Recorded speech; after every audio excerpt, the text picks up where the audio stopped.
Hello and welcome to Head On with Minaz Merchant, our current affairs show that puts facts first, narrative next. I'm pleased to have with me today Vatsala Mendonca D'Souza, my friend, longtime colleague, a senior journalist and author. And welcome, Vatsala. And what we're going to talk about today is Pakistan terror, what India's options are, what we can and should do.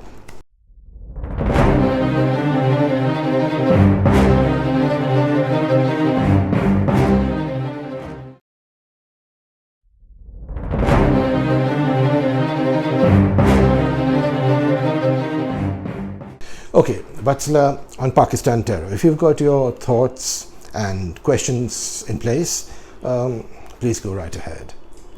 Minaz, there's been so much of rhetoric flying around ever since the event that I'd like to start with a very simple, a very basic question. Post Pulwama, what action do you think we in India can take? Yeah. I think the action has to be multi-pronged. There's no question about that. It can't be just a one kind of one particular kind of action. It's got to have 3 or 4 different dimensions, and the objective must be a long-term one in which the action has to be short-term and continuous, but the impact has to be long-term to cut down, because we can't completely remove Pakistan terrorism. It's not feasible, but to mitigate it to a great extent. So 3 or 4 dimensions to our approach. The first is military. Now, a military conflict of a limited kind, where you have limited strikes with infantry, the Air Force, airstrikes, which don't necessarily have to cross the LOC, fighter jets, and special forces. A combination of that, strike against terror modules of Pakistan, the Jaish-e-Mohammed and the Lashkar-e-Taiba, and that military conflict has to be on a fairly regular basis. One surgical strike is not going to be enough.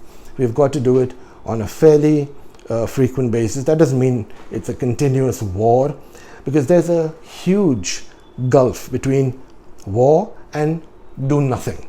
A lot of people say, oh, it's either war or do nothing, but that's complete rubbish. There is a whole scope of activities that we can do between the two extremes, and that includes what I just said, limited strikes. Yeah. Can I just interrupt you here? Yeah, sure. Aren't there very real dangers of nuclear escalation if we take this path? That is an old chestnut of the Pakistan army. It's complete bluff, and the Pakistanis know it. I've written about it often in the past, and it's a bluff for 2 very simple reasons. One is an example, the Kargil War. Now, it's not perfectly analogous, but in the Kargil War, don't forget, 1999, Pakistan had nuclear weapons, because they did their nuclear explosion a month after our Pokhran 2. So they had nuclear weapons, they couldn't use them. In fact, Nawaz Sharif, then Prime Minister, had to go to America and meet Bill Clinton to take the pressure off the Pakistan army, which was in retreat. So that's one example of an escalation, Kargil. Not strictly an analogy, but there was no nuclear weapons used. And the second is that Pakistan knows that if they use even the small battlefield nuclear weapons that they've been developing, that a second strike by India, because we have a triad, we can strike from the sea, undersea submarines, we can strike from land with our missiles, and we can strike through the air from our fighter jets. A second nuclear strike will obliterate Pakistan. And the Pakistani army is an enterprise. It's a criminal enterprise, but it's still a business. Now, people don't understand. They think it's an army. It's a professional army, certainly, but it is also a private limited company. It owns 1/3 of Pakistan's economy. The last thing they want is obliteration. The last thing they want is Rawalpindi, Islamabad not being livable in.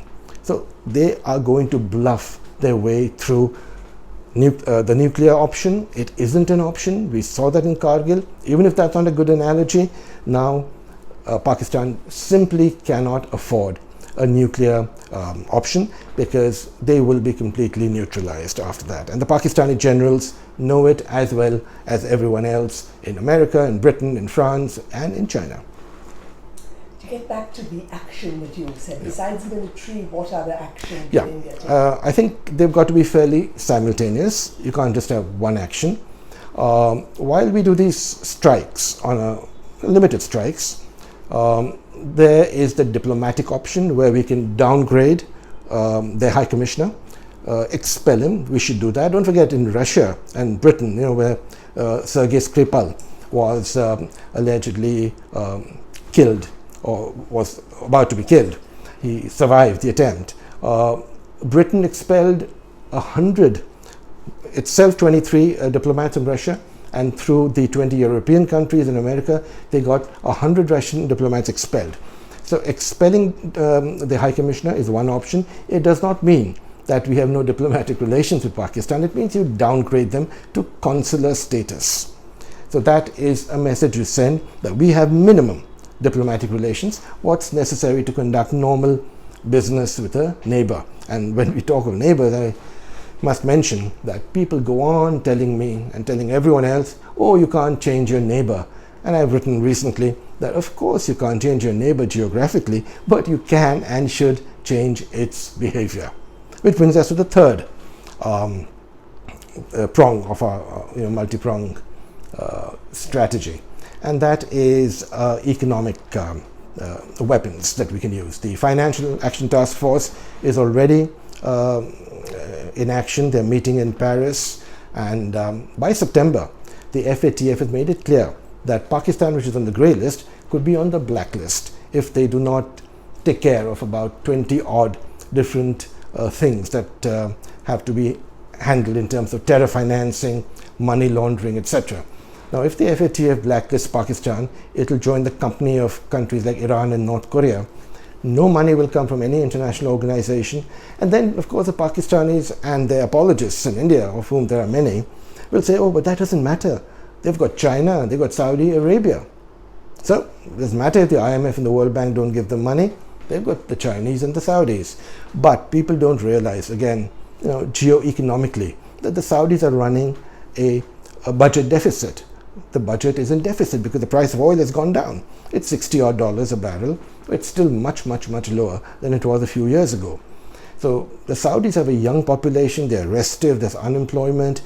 They've introduced taxes for the first time in a limited way in municipalities. So I think, relying only on Saudi Arabia is not going to work for Pakistan, because even the $20 billion that they talked about in the recent visit of the Crown Prince Mohammed bin Salman, that $20 billion, $11 billion is going to Gwadar, the port, in which Pakistan will have to invest money, and there'll be no returns. It's not that they're giving Pakistan $20 billion. They're going to invest $11 billion in a refinery in Gwadar, and the other $9 billion will come in phases. China too has its own problems. It's fighting a trade war with America. Its economy is slowing to less than 6% a year in terms of GDP growth, and there is also a social problem in China of an aging population. Dissent is growing against Xi Jinping, who's made himself president for life. So, China is also quite parsimonious in giving money to Pakistan, even though it's its all-weather ally. And the money it is giving is largely high-cost loans, which have to be paid back. That's why Sri Lanka and Malaysia and many other countries have said, no, we don't want Chinese loans. They're far too expensive. So the Saudi-Chinese angle isn't going to be the panacea that the Pakistanis and their apologists think it would be. Apart from the three angles that we've talked about, the military, diplomatic, and economic measures that we can take fairly simultaneously, because it's got to have a long-term effect on Pakistan terrorism, is redeveloping our covert capabilities.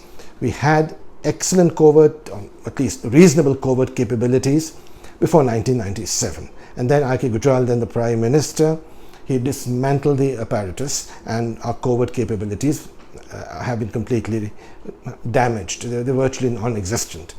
And this whole thing in the ICJ at The Hague, the International Court of Justice, the case that's going on for Kulbhushan Jadhav, who is the alleged spy, the fact that there's one individual that the Pakistanis have allegedly caught for espionage shows that our entire covert capability in Pakistan has been reduced to almost nothing.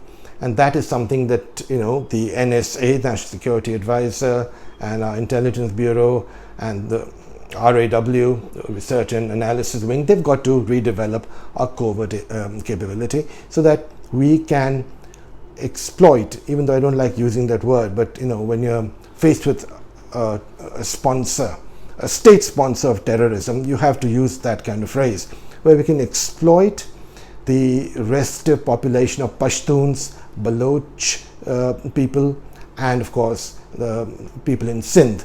Because all these three ethnicities are very unhappy with the dominance of the Punjabis in Pakistan. So in Sindh there is a certain amount of restive population, and among the Pashtuns there is a certain amount of dissent, and of course in Balochistan there's a huge amount, there's an insurgency going on.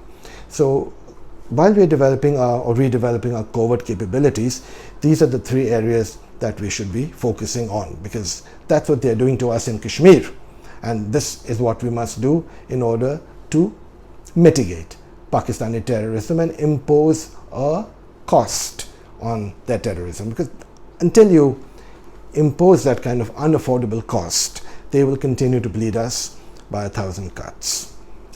As you mentioned Kashmir, is Kashmir the real issue? Vatsala, it's not the real issue. Pakistan uses Kashmir as really it's a digression. If Kashmir today was solved in some manner or the other, Pakistan would choose something else, Siachen or Sir Creek or whatever else. Kashmir is an excuse. The way that the Kashmiris are treated in Pakistan-occupied Kashmir is horrendous. So it's not that the Pakistanis care about Kashmiris, because the way they treat people in POK is so bad that they use Kashmir really as an excuse to continue to wage this low-intensity, low-cost proxy war with expendable jihadis, young jihadis, so that India is kept off balance. The Pakistani money machine continues, whether it's through aid or it's through, extortion, and it's a criminal enterprise, the Pakistani army.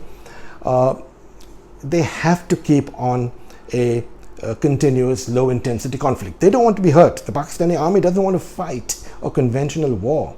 They can't, because they've lost all the 4 wars they fought with us in 47, 48, in 65, in 71, in 1999, Kargil. So they know perfectly well they can't fight a conventional war. The economy is in a shambles, and so they use Kashmir as an excuse. Of course, there is a certain amount of, there are problems in Kashmir, we know that.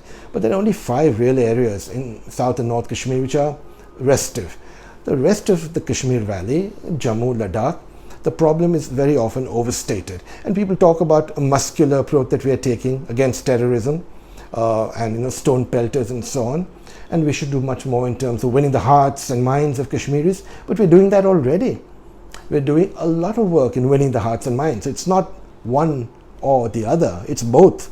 And both are being done. But the kind of media coverage, which we'll come to later, that is pervade, is completely one-sided, saying that, you're doing robust, muscular tactics, not going to win the war because you've got to win the hearts and minds of the Kashmiris. We're doing that by introducing them into the IAS, sports, the ISL, the soccer league, and lots of other activities that the army and the government is trying to do. Though the government's policy, I must say at this stage, the BJP government's policy on Kashmir and on Pakistan overall has been extremely poor, inconsistent, and it needs to be far more coherent. But that's another matter. Finally, Minhas, what do you feel the electoral impact of this strategy? The electoral impact is going to be significant in 2 ways. One, the fact that a terror attack of the Pulwama kind has taken place, and that we've lost more than 40 Jawans of the CRPF and many more in operations that followed, including a young major and so on. So that itself has brought sentiment, public sentiment, in favor of the BJP inevitably. So that's one immediate sort of advantage that the BJP has gained. Will it last? Don't forget, people are saying, oh, 3 months, and that's again rubbish. That's a sort of media, poor media coverage we have. It's not 3 months in the next election, Vatsala. It's a month and a half. The first phase of the Lok Sabha election in 2019 is going to be around mid-April. We are almost the end of February. And that's a month and a half, it's not 3 months. And this effect will last for a month and a half, particularly, and I come now to the second aspect. One is the immediate impact of the killings, the Pakistani terrorist strike by the Jaish-e-Mohammed. The second angle is the fact that, Modi, the Prime Minister, now has to take action. He can't do nothing because there's so much of outrage in the public that if he does nothing and lets it just be, a little bit of this, like the MFN, Most Favored Nation status withdrawn, security to the Hurriyat removed, if he does these small little things and does not tackle issues like the Indus Waters Treaty by building more dams more quickly, etc. And the Indus Water Treaty is a huge weapon we can use. We could talk about that at some other stage. So if Modi does nothing, it's going to be bad. So he's going to have to do something. Now what that something is, we've talked about the limited military strikes and many other, the downgrading of diplomatic status, the IWT definitely. So that is the second thing, that if he is successful in action against this terror attack and lets the armed forces do what they have to do, he's given them a free hand in public. He said that numerous times in the past few days. So if that is successful, then the electoral impact will be magnified. It's already there because of the public sentiment for the killings. But now if he does something proper and he does it reasonably quickly without hurrying anybody up, we're not saying do it tomorrow, and people say, oh, revenge is a dish best served cold. We know the cliche. Two things. One is not about revenge, it's about punitive justice. We want justice, not revenge. And the second thing is that if you keep that dish, if you serve that dish and wait to serve it for very long, it's going to freeze up. So no hurry, but don't wait and don't talk in terms of revenge. This is justice that needs to be done.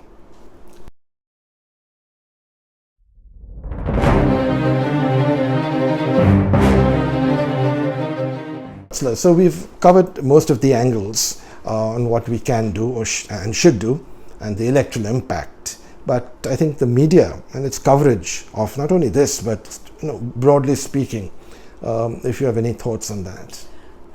Do you feel the debate has become politicized? Has the media been biased in their coverage of this tragedy? Yeah, I think the media is polarized overall. I mean, there's no question that left, right, there is a polarization. That's occurred after Modi became the Prime Minister. There's no secret about that. There's this huge lobby or a huge cabal which really hates Modi. And sometimes, Modi does a lot of things which are incorrect. I told you about the incoherent Pakistan policy of Modi. It should have been much more consistent. There are economic and tax reforms which have not taken place, though he's done a good job in many schemes. But there are many, many things that you can criticize Mr. Modi for. But the kind of hate Modi cabal that exists in our media and in the entire ecosystem that's been built up over decades, that becomes almost anti-Indian. So you disparage India in order to disparage Modi. And whether it's on a train, the new train that's been launched, or it's on the Rafale jet deal, or any other issue, in order to damage Modi because you hate him so much, you damage India. And that kind of media polarization is bad not only for professional media, in a professional media context, but it's bad for the country in terms of not only its image abroad, because I don't personally think we should care about that, but it's bad because the morale of people goes down, and more importantly, fake news is spread. Of course, the right wing, for example, spreads a lot of bad fake news, but the left wing does it in a more sophisticated way, but more viciously. The right wing does it in a way which is criminal in many ways. I mean, the extreme right wing. The left wing is much cleverer, more sophisticated, but they're far more vicious in their agenda. So, I think it's been polarized, the media coverage of not necessarily the Pakistani terror attack, because there's been a certain amount of unity, because I mean you can't really not be unified in a situation of such great national interest. So even the apologists of Pakistan have been relatively muted, but you will, in the days and weeks to come, you will for sure see voices arising that, oh, Modi hasn't done it properly, he has done nothing, that he's using it for the elections to polarize sentiment. The Mamata Banerjees and the Arvind Kejriwals will all say, oh, terrible, terrible, we stand with Pakistan because Kashmir is the real issue, and they will talk in the Pakistani voice. So that kind of polarization is damaging to India. Has not happened that much so far, but it will happen, because that's the history of our media and its completely polarized status at the moment. Thank you very much. Thank you, Patsla.